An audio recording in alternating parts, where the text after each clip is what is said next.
Where I am standing now is in Kadesh in northern Israel. Kadesh means holy, and would have been a sacred place to a group of people. And most likely this area would have been on the Tyre region. And one reason we know this is because of what Josephus wrote about there being constant rivalry between these people that lived in this city and in the people of Galilee. Now, one thing that I want to do is, as I come around here, you'll notice that there are Corinthian temples or temple columns, and you can see that in the design. These are traditionally Corinthian looking. And Edward Robinson, when he found these in the late 1800s, this site, said that this was a Jewish synagogue. Of course, this area right here would not have been excavated, so he would not have known that, but he thought that this was a synagogue. But you can actually tell, based on what Josephus said and also some of the designs of this, that it may not have been. One of the interesting things about this is if we come to the area here, you can see that doorway where that one girl came out, that would have been the doorway into the temple, as well as this one. But this area here, right in the middle, there, is not level with the ground. So what is the reason for this? And you can see on the sides the slots there. And it's theorized that there would have been a wood plank or something in between there that would have been there to keep people from going into the temple in that direction. And this area faced east, and most likely the god Behel Sham, which means Lord of the Sky, would have been in this temple, based on an inscription that was found on a coin that was found in this area, and also through some other inscriptions. But this is the temple to that deity, and so this would have been facing east, and when the sun came up in the morning, would have gone through this area and through the temple itself.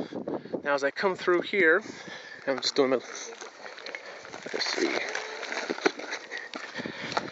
you can see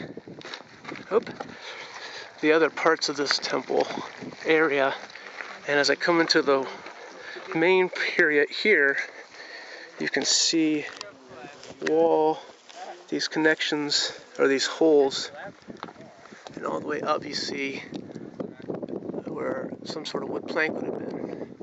Now, one of the things that's interesting about this is this also gives us an idea of how walls were built.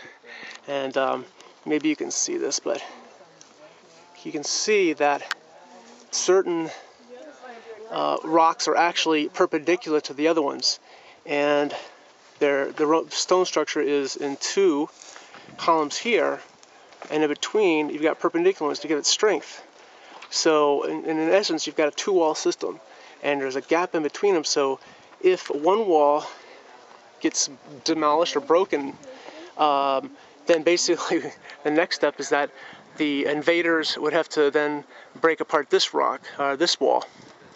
So you don't just have one wall to break, but two. And so that's why this is a strong structure, and this would have existed throughout the entire complex area.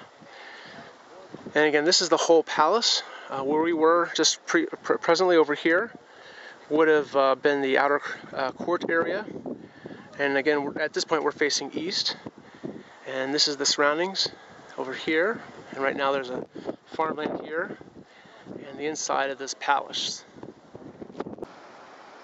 Now currently I am facing west on Kadesh, about halfway in between the sarcophagus that we found in this direction, and you can see him over there in that direction where the people are walking. As I step away here, just to give you an idea, this is, like I said, about halfway, and as I come around you can see the burn that happened just 2-3 months ago. So I'm here, it's July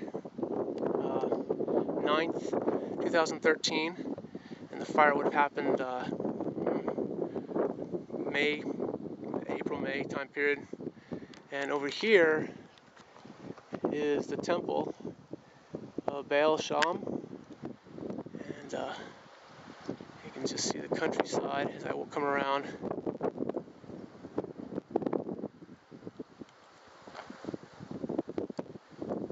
beautiful area. Very green and lush. Minus the burn, but I'm sure that it would have been very green in the past. And there's a road system over here behind this ledge. Currently I'm in the area of Kadesh still, and I'm just looking at the different, I'm in the area where the sarcophagi are. You can see some of the designs. This one in particular, don't know if you could see it with the shade, I don't know the way the shade is, but you can see that there's scales along this. Again, it's hard to see because of the way the shadow is. Even I have a hard time looking at it live, but I wonder if there's a way I can come around this side to look at it. You can see the scales. Very interesting design on this sarcophagi, and this is the top of one.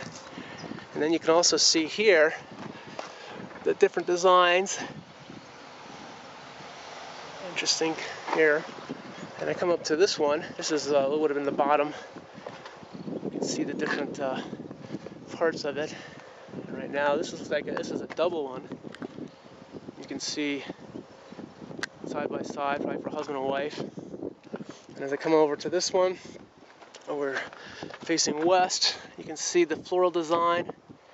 Interesting, because many of the pagan sarcophagus that we see generally have pictures on them of gods, deities, whatever. And this one does not. It has a floral design, which seems to be somewhat Jewish in origin, for no graven images are allowed in Jewish religion. But